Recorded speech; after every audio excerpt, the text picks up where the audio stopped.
Ngomsindo abahlali baseKirkwood eMpuma Koloni babizela ukuba bonyuselwe umrholo kuyifama kungakumbi ngabasebenzi befama bobajongileyo apha naba bathe bavala indlela bebasa umlilo besithi uba abaziyandawo kwaye akubazukubuya ngamva de ibeke bayanyuselwa umvuzo wabo. Sibonile ke namhlanje kukhona impi phakathi kwabasebenzi basefama namafama nalapho ke sithe savizithonga zemipu nalapho kuthe kwatyholwa ngokuba kukhona abantu abathe badutshulwa kodwa ke asikaqinisekisi ngaleyo kuba ayikathethwa ncam ngabasentsasana. Namhlanje simile nje apha sibona amapolisa ezokuthi azama ukukhusela lengingqi ukuqinisekisa intoba noko izitalato zithi zivulwe kwaye abantu bayakwazi ukusebenza ngokwesiqhelo kodwa masitsho kwakhona intoba idolophu yaseKirkwood ngoku namhlanje iinkqubo zimenxi indawo ezininzi zivalile kuba kaloku abahlali abakhalela umvuzo wabo nabakhalela ukuba makuqeshwe abantu abaninzi abangaphakathi eMzantsi Afrika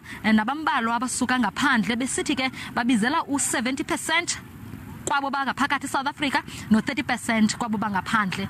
Kwindaba ze SABC ndingu Anda Nqonji eKirkwood.